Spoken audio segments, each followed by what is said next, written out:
Now we have Jitendra Bhargava joining us, in the current situation. So just the first question which I need to really ask you is that why was it that the states and center did not went ahead, came up with a dialogue? We saw the center coming out with a press conference saying that one-third of the flights will be allowed. DGCA cleared that schedule, and then till the last moment the states never went ahead and cleared their stance.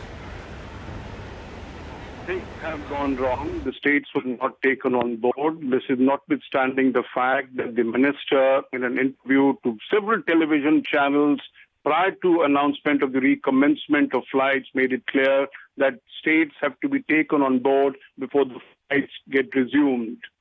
Why were they not taken on board, even though the understanding was very clearly there with the minister?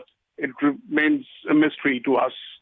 Now, passengers have been put to a lot of inconvenience, cancellation of flight, the expectations of getting back home of these stranded passengers who were wanting to go back. All that thing comes down to a situation that this was a totally avoidable controversy, avoidable situation.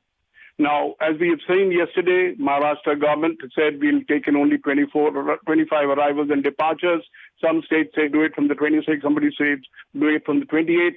Subjecting them to quarantine is an issue. You see, if I could read the situation more than a fortnight ago and put a YouTube video online to say that resumption of flights is unlikely till the quarantine factor exists because of passenger traveling for 2 hours or less than 2 hours on a flight in a domestic destination and being subjected to 7 or 14 days of quarantine is totally unthinkable. Doesn't make sense for a person to travel at all.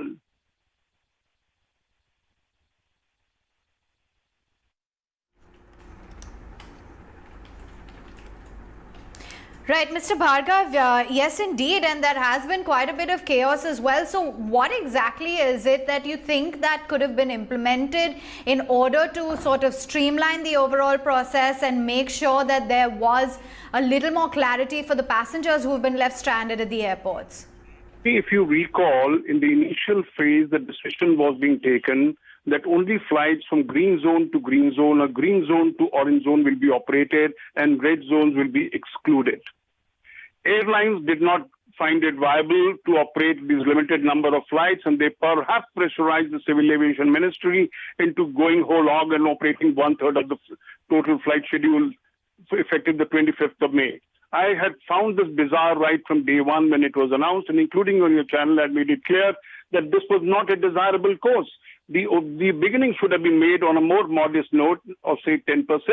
And after the infection prevention protocols and various other things had been to and familiarized with the staff, etc., you could perhaps scale it up. But government wanted to go in a big way. So they went with 33% of the flights, announced a large number of flights, 380 flights originating from Delhi airport, and then getting into problems with the various states leading to cancellation. This is why I say the government knew the path to be taken, but did not take the sensible path, was rushed into announcing the flights for whatever reason it is, and now their passengers are facing the consequences of it.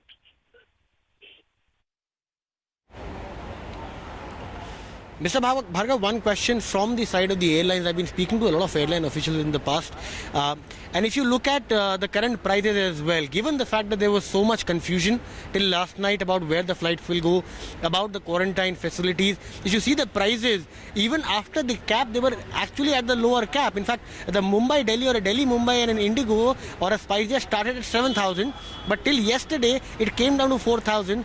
Do you think with so much, there's no clarity, so much confusion, cancellations, and the airlines, the visuals which we saw with our colleagues traveling, the capacity is also not very full, the load factor is not high. Do you think airlines will again have to bear the brunt of the confusion between states and the government again, and they won't be really able to make any kind of money in this process? In the industry, the airlines are unaware of the market trends globally. There was no logic in dumping so much capacity to begin with, not being able to fill seats, and in the process, getting only low fares for it. Everywhere in the world, whether it is United States, Australia, China, etc., planes are not getting full. There has been a huge demand destruction, and the reasons for demand destruction are also too well known. So why should airlines dump so much capacity in the market, not finding customers, and then getting onto the lower level of the cab fares, etc.? how are you going to break even? Now, airlines are, as it is, going into difficult financial times, and to compound the problem by I would say, stupid decisions is simply not pardonable. They would again rush to the government and say, please give us a bailout, etc. This was the opportune time to be reasonable, get attractive fares. There is no need for selling a seat below the cost of producing a seat, get full load factors, high load factors, and make money. There is no point in saying, okay, I am going through a difficult problem. Most of my planes are on ground. I have to pay these rentals. I have to pay the staff, etc. But when I'm given the opportunity, and let's not also forget, as I said earlier, it's the airlines which have forced the Ministry of Civil Aviation to start on such a large scale and perhaps hurry up in a manner that we are facing the problem of states not being on board, passengers being inconvenienced.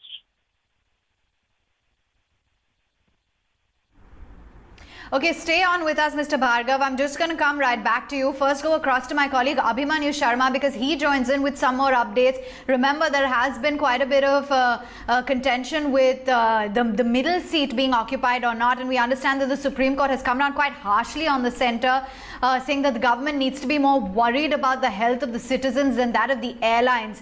In fact, the Supreme Court has said that once bookings till June exhaust, no bookings will be on the middle seat after that. Abhimanyu joins in with the latest updates. Abhimanyu.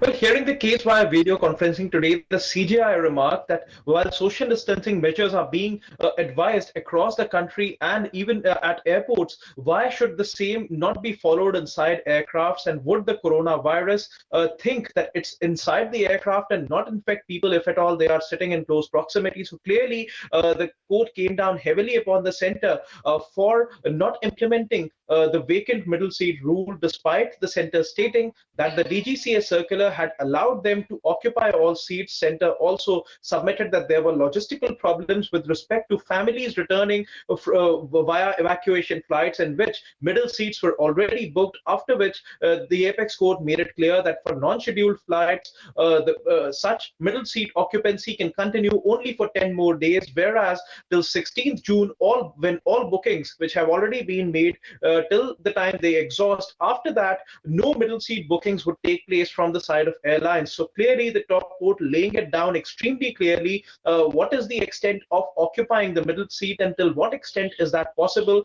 However, till the case remains pending hearing before the Bombay High Court, the DGCA and Air India are free to make any other rules in order to ensure that the evacuation does not suffer. So clearly, the top court trying to balance priorities of evacuation and also trying to maintain social distancing at the same time.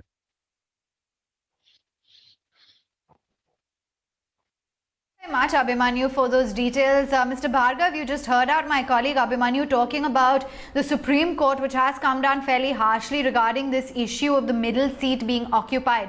What is your take on it, and do you think they are justified in this reaction, talking about how it's important to look after the health of citizens? Of the Ministry of Civil Aviation. Bureau of Civil Aviation Security had advised that leave the middle seat vacant in a formal letter on 17th of April to the Secretary of Civil Aviation. But when the decision was overruled or another circular was issued, the argument given by the minister in a press conference held, and you will have that details of those press clipping, and perhaps you can play that clip on your. He gave the reasoning for not leaving the middle seat vacant that the fares will go up. Now, that can hardly be a logic when it comes to the health or the possibility of passengers getting infected. The argument to be advanced at that stage by the Ministry of Civil Aviation was that nowhere in the world is it done.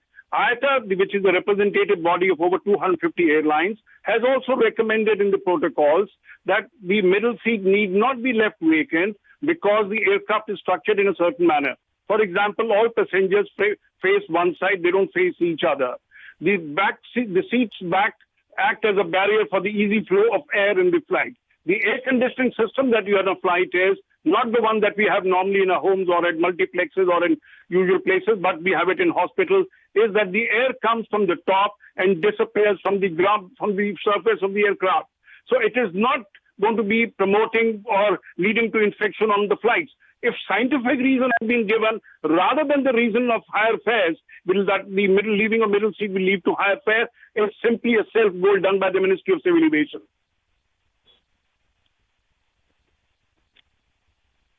And Mr. Bhargav, what about the rules and regulations regarding the quarantine? It seems like different states have different rules pertaining to this. Do you think that there should be some sort of uniformity on this front? And what do you think should be the adequate quarantine time period for passengers who have now taken their flights? Cannot be a uniformity as far as the quarantine is concerned. If you look up the terms and conditions when 4-0 lockdown was extended, states were given the power to decide on what kind of relaxation they want. Now, clearly, states are empowered to decide on the quantum of quarantine that they want to subject to based on the local conditions. Take, for example, Maharashtra, which accounts for almost a third of the total number of COVID positive cases in the country. You cannot say, okay, I'll do with 7. And a state which has not much affected can take care, is not unlikely to run short of beds, hospital beds and medical facilities, etc. Perhaps take liberty and say, okay, 7 days lockdown will do, quarantine will do, or no quarantine is essential. So states are within the right to impose conditions because they are the ones who are controlling the spread of COVID-19 in their respective states and dealing with it. So as I said earlier, this factor should have been taken care of before the flight's resumption was announced.